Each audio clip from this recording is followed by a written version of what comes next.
Bienvenue sur CIV 225+, votre chaîne dédiée au décryptage de l'actualité ivoirienne en temps réel et à l'analyse politique en Afrique de l'Ouest.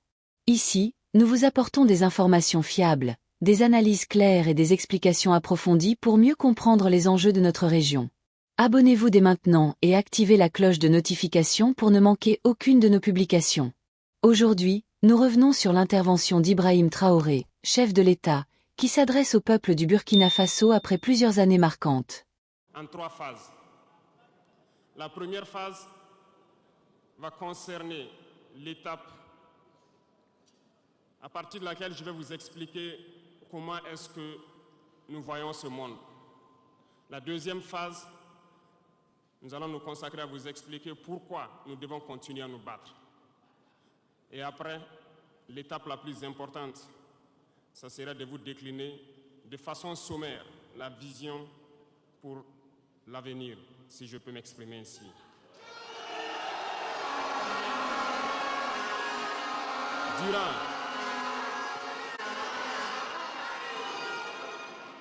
Durant ces 20 et quelques mois passés donc à la tête de l'État, nous avons eu à rencontrer plusieurs hommes politiques venus de toutes parts. Nous avons rencontré des centaines de diplomates venus de toutes parts. Nous avons rencontré des hommes d'affaires venus d'un peu partout du monde. Nous avons été ouverts à tous ces échanges, à toutes ces discussions pour pouvoir apprendre du monde, pour pouvoir comprendre le monde. Et aujourd'hui, je pense que l'occasion est très belle pour que je puisse vous expliquer quelles conclusions nous avons tirées de tous ces rendez-vous que nous avons eus avec des hommes politiques venus de tous les continents, des diplomates venus de tous les continents. C'est très important.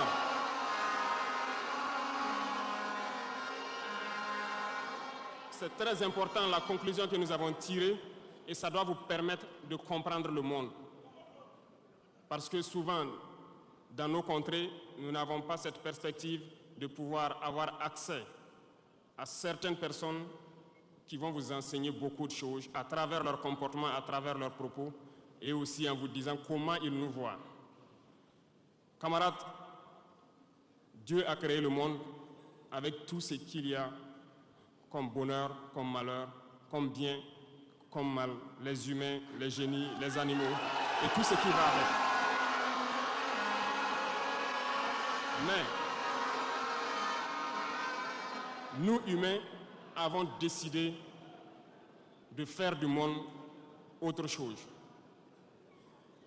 Chez les impérialistes, ils ont une vision du monde que je m'en vais vous expliquer.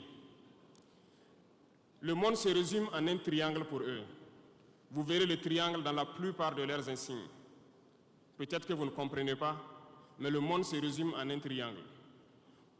Pour eux, au sommet du triangle, se trouve l'empire du bien. Et l'empire du bien, c'est eux. C'est la prospérité, c'est tout ce qui est positif. C'est eux qui ont droit à tout ce qui est bonheur sur ce monde. C'est eux qui ont droit à toutes les richesses. C'est à eux d'imposer leur manière de voir le monde. C'est à eux d'imposer leur vision, leur mode de vie. Voilà pourquoi, pendant la colonisation ou leur conquête, je dirais, ils venaient vers nos terres et ils disaient qu'ils ont découvert nos terres. Parce que pour eux, nous sommes des sauvages. Nous n'avons rien de comme eux, en fait. Donc, ils nous appelaient des indigènes. Et c'est eux, le peuple. Ils s'arrogent tous les droits. Et pour eux, le monde doit marcher comme ce qu'ils veulent. C'est simple. Je prendrai quelques exemples. Regardez à travers leurs films. Ils ont préparé l'esprit de leur peuple pour les faire comprendre qu'ils sont les meilleurs. C'est eux qui doivent tout posséder. Vous ne direz pas le contraire. Dans tous leurs films qu'ils propagent, vous trouverez toujours les méchants, ce sont soit les Russes, soit les Sud-Américains, soit les Noirs qui jouent les mauvais rôles de trafiquants de drogue, de proxénètes, de trafic d'humains, jusqu'à un passé récent, bien sûr. Vous trouverez les Arabes qui jouent le rôle des terroristes. Voilà un peu comment ils perçoivent le monde.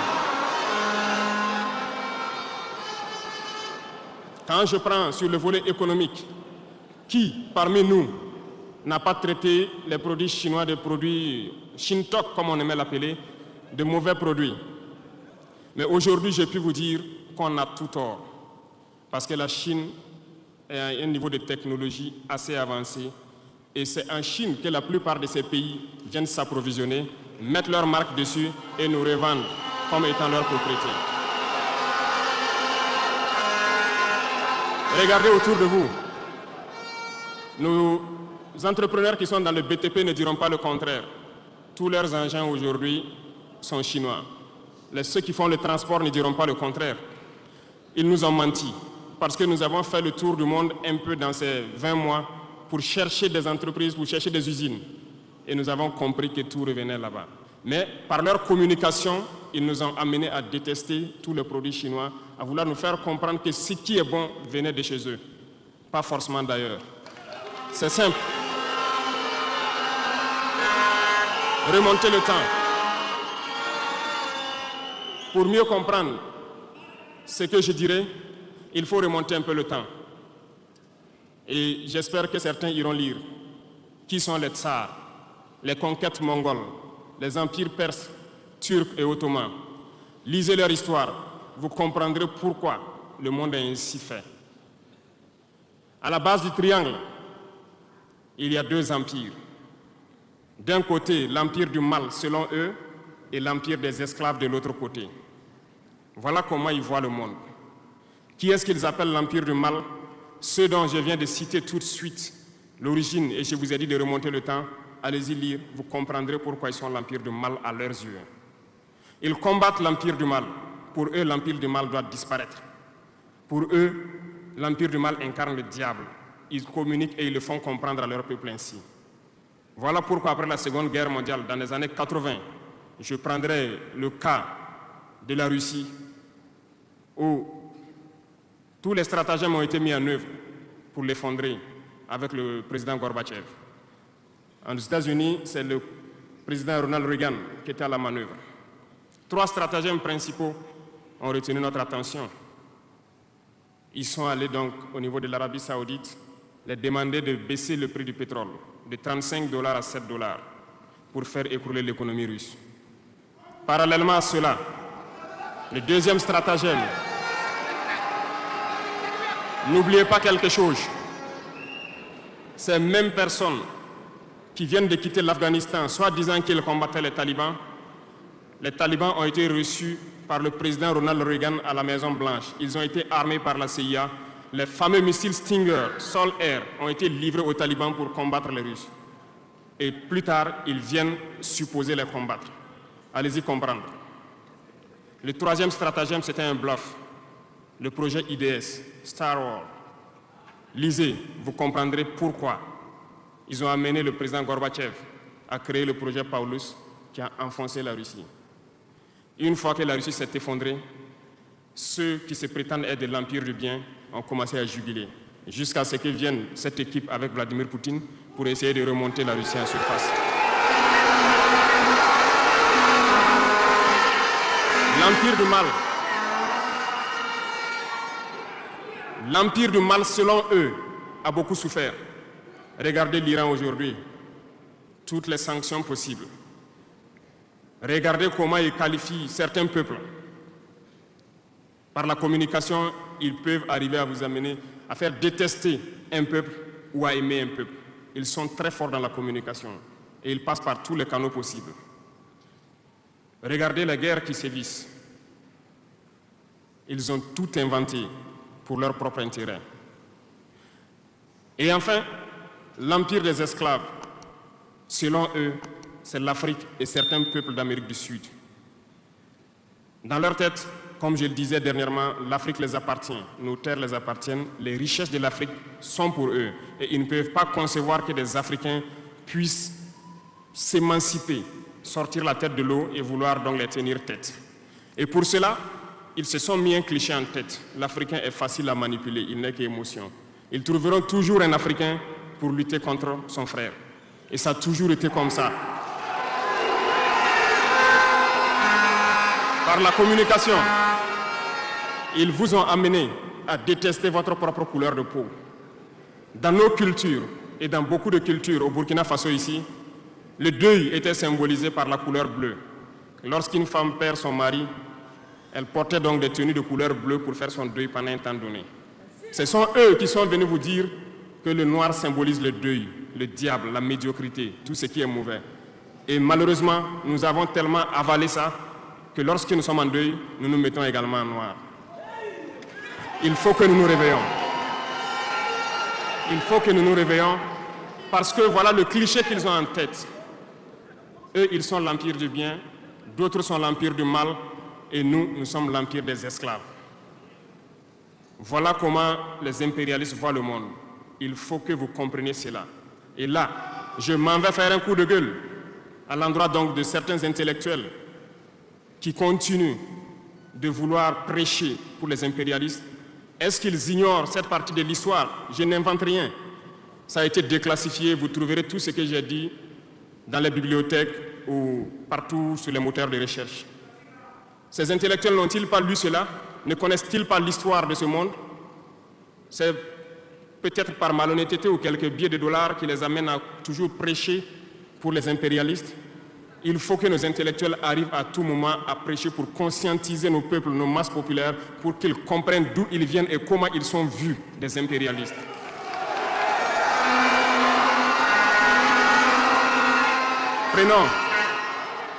Prenons l'histoire de quelques guerres. Vous avez suivi la guerre d'Irak.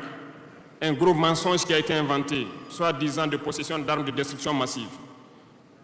Certains sénateurs, au niveau des États-Unis, ont tout fait pour avoir les preuves. Ils ne l'ont pas eu. Souvenez-vous que plusieurs personnes ont démissionné de la CIA après cette guerre. Des preuves ont été inventées de toutes parts. Des services secrets occidentaux les ont aidés à fabriquer des preuves. Et on se souvient que le même Niger a été accusé en son temps en montant une fausse convention, un faux contrat de vente d'uranium à l'Irak. C'est le même processus qu'ils ont voulu amener la dernière fois pour soi-disant que le Niger vend de l'uranium clandestinement à l'Iran. C'est déjà vu. Ils ont prétexté cela, ils n'ont pas eu de preuves. Même les Nations Unies ont trouvé finalement qu'il n'y avait pas de preuves tangibles de présence d'armes de destruction massive. Mais ils avaient leur objectif, il fallait détruire l'Irak. Ils ont détruit l'Irak. Ils ont créé l'État islamique. Tout comme ils ont créé les talibans dans les années 80, les armées, les équiper. Et après, ils prétendent venir les combattre. Comprenez le jeu. Ça n'a que trop duré. Il faut qu'on se réveille et qu'on comprenne tout ça et que nous prenions conscience de notre situation et nous battre pour notre avenir.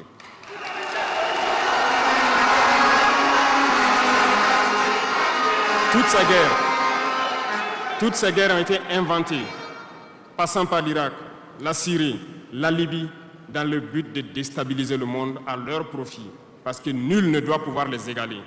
C'est ce que nous vivons aujourd'hui dans le Sahel aussi à travers le terrorisme qu'ils nous ont imposé, parce qu'ils trouveront toujours des Noirs qui vont s'exciter et qui vont prendre les armes contre leurs frères noirs. C'est ce que nous vivons. Et ils n'ont jamais quitté ce modèle. Malheureusement, beaucoup de gens leur donnent raison. À cause de quelques billets de dollars, ils se vendent très moins cher à l'ennemi, à l'impérialiste, et ils se mettent à combattre leurs frères. Je voulais faire ce petit historique du monde pour que vous compreniez comment l'impérialisme voit notre monde. Ça se résume en ce petit triangle. Après cela, dans cette deuxième phase, je dois vous expliquer pourquoi nous devons nous battre. Une petite histoire, en 2015, à Tombouctou, lorsque nous avons rencontré, j'étais chargé de la sécurité donc, de la plateforme aéroportière. Dans les patrouilles, nous avons rencontré des individus qui rôdaient autour. Un de ces individus était manchot. Je lui ai fait comprendre que c'était dangereux de rôder autour de la base parce qu'il peut se faire tuer. Il m'a dit qu'il voulait se faire tuer, il voulait mourir. Et j'ai cherché à comprendre leur histoire. Certains étaient fous, d'autres étaient normaux, mais ils cherchaient à mourir à cause du terrorisme. Ils nous ont expliqué que lorsque les terroristes sont rentrés à Tombouctou, le manchot qui m'expliquait ça, un soir, les terroristes se sont pointés à son domicile. Ont voulu violer sa femme devant lui. Il s'est opposé. Ils sont repartis. Le lendemain, on est venu le pêcher à la maison, l'amener à la place publique. On l'a accusé de vol. On a tranché sa main, on l'a battu. Il est reparti à la maison. Son fils, qui avait 16 ans, qui s'occupait de sa main, ils sont revenus. Ils ont violé la femme. Ils ont enlevé son fils. Ils ont continué à violer sa femme pendant des jours, jusqu'à ce que la femme se suicide. Et ils ont amené son fils, il n'a plus retrouvé son fils. Et lui, il préfère mourir. Voilà pourquoi il marche autour. Le jour qu'une sentinelle va lui tirer dessus, ça lui fera plaisir. D'autres ont connu le même sort. Ils ont été enlevés de chez eux parce qu'ils refusaient que les terroristes touchent à leurs femmes ou à leurs filles.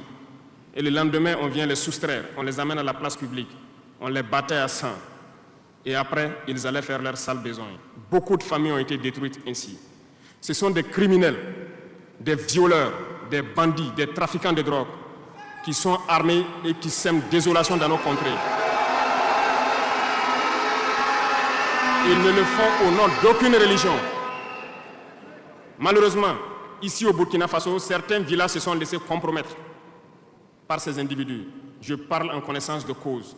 En 2022 à côté, j'ai été chercher avec mon unité dans un village parce qu'ils ne voulaient pas que nous restions là-bas parce qu'ils sont en bonne entente avec les terroristes. Ceux qui m'écoutent, ils savent de quoi nous parlons. Plusieurs autres unités sont témoins.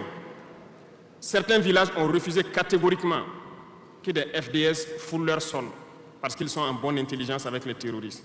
Nous leur avons fait comprendre qu'il n'y a pas d'alliance possible avec ces criminels parce que c'est eux qui décident du jour où le pacte se rompt. Plus tard, je pense que beaucoup de villages ont compris cela. Lorsque le pacte s'est rompu, ils sont revenus sur les réseaux sociaux pour appeler au secours. Nous y avons été. Mais c'est pour dire, peu importe ce qu'ils viendront vous dire, peu importe les flatteries possibles, peu importe le pacte que vous avez signé avec eux, le jour qu'ils décident de mettre fin au pacte, ils viendront tuer et mettre fin au pacte. Il n'y a pas d'alliance possible avec les terroristes. Il n'y a pas d'alliance possible avec ces criminels. Ils sont à combattre. Un point, c'est tout. Aujourd'hui, nous constatons un phénomène, malheureusement, dans nos villes ici. Certaines personnes se plaisent à passer de cour en cour, à faire comprendre aux épouses de certains FDS et certains VDP, aux familles de certaines personnes tombées pour la patrie, que eux, ils avaient une solution pacifique avec les terroristes. C'est nous qui avons voulu faire la guerre, et voilà pourquoi tout ça se passe. Comment est-ce que des êtres humains, voyant tout ce qui se passe, comprenant le monde, peuvent avoir de tels propos?